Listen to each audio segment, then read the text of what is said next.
Afternoon, patrons. It's Thursday, the 2nd of April. Thanks again so much for your support. It's time for the end of the month board report. Here on Patreon, we're up to 1,282 patrons of the Blanco Lirio channel. Thanks again for your support. I've added 3 different tiers to Patreon: the $5 board member status, the $10 and $25 level. Folks have been asking to be able to contribute more, and they are. So thanks. It's really working. The 1,282 patrons are surpassing the amount that YouTube pays. Even with 167,000 subscribers, last month was about 1.7 million views. The ad revenue at YouTube and demonetization of sensitive, sad events like the coronavirus has had the ad revenue at YouTube continue to plummet. It's down to about $6 or $7 per 1,000 views. Of course, you got to split that in half or less or more with YouTube, and so ad revenue at YouTube is just way off. So this is what makes Patreon so important. And of course, YouTube could just turn off your channel at the flick of a switch and you wouldn't have any say about it at all. But with patrons on Patreon, I can post to Patreon on any sort of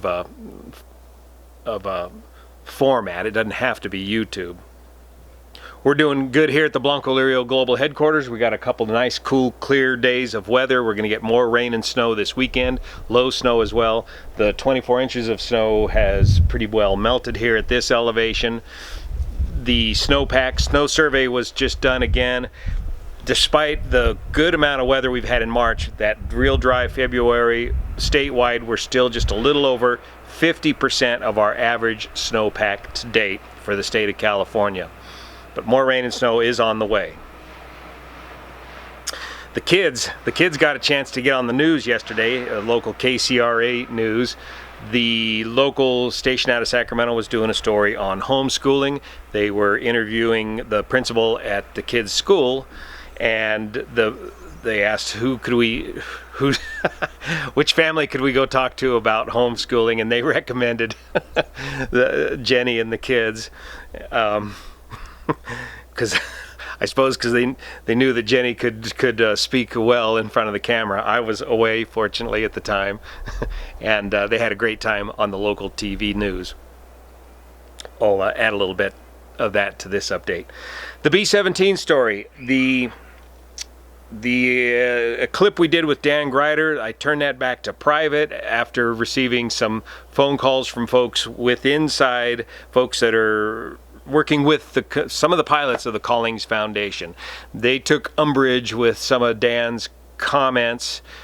Even though he's basically on track, he was a little bit overgeneralized in a couple of different areas. Dan kind of agreed too that he would like to redo what he had to say about that accident as well. I think we're just going to let that go for now. We're going to let the NTSB run its course on that accident.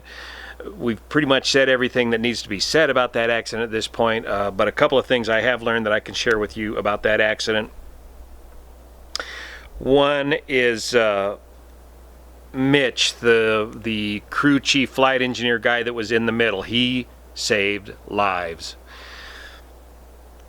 Typically when you go on these historical flights like I did on the B-25, the aircraft takes off, gets going on their heading altitude. In this case, they were cleared to turn to the right. The aircraft turned to the right, and it was not until after they started that turn to the right that they begin to have troubles. A little different than what Dan was alluding to.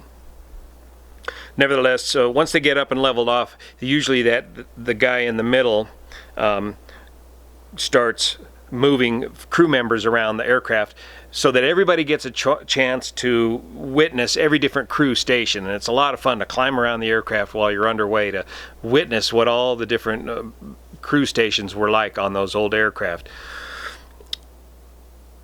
At some point shortly after this takeoff, the started having troubles with the number 4 engine. I think Mitch witnessed the shutting down of the number 4 engine and then immediately went to getting everybody out of the different crew positions and back into their seats and strapped in for the return to the airport. It should be the emergency return to the airport, but nobody declared an emergency. Apparently 2 of the passengers in the B-17 sit directly behind the pilot and co-pilot seats. Mitch was able to get them strapped in, and I think Mitch was only able to just hang on to the ball turret, the overhead turret, when the thing crash landed at the end of the runway. He survived that. Mitch survived that initial impact. I think it was thrown up onto the control console. But the point being that Mitch was able to open up the sliding windows on the side of the cockpit and get the 2 passengers that were sitting behind the pilot and co-pilot seats to follow him up and out of the aircraft before the ensuing fire consumed the aircraft. Other passengers that were in the back of the aircraft, I believe, were able to evacuate from the rear of the aircraft. Normally, you exit a B-17 out the crew hatch, out the bottom of the aircraft, behind the cockpit. Of course, that was all smashed in, and that was not an available option. So Mitch did save lives. He's going to still be crucial to the investigation. And what we need to find out is what was the status of the engines, especially the number 3 engine. We do not know that yet. That engine is being torn apart, and I think it is torn apart, and they're working on determining if they can find out anything that was wrong with that engine. Regarding those prop blades on number 4 engine, those prop blades were found in the fully feathered position.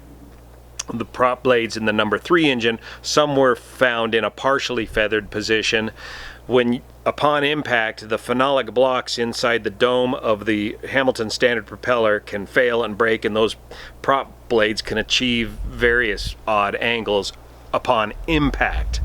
So they got to determine all that as well. So lots to figure out still with that accident. We're going to let the folks figure that out, and we'll keep you posted as soon as we get more factual information on the loss of B-17-909, and hopefully we can keep those historic aircraft still operating. Maybe not so much with the Collings Foundation, but some of the other flying museums around the states that are still operating.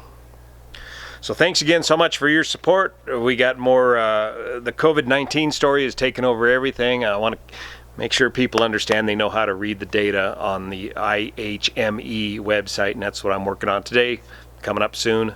Thanks for your support. See you here.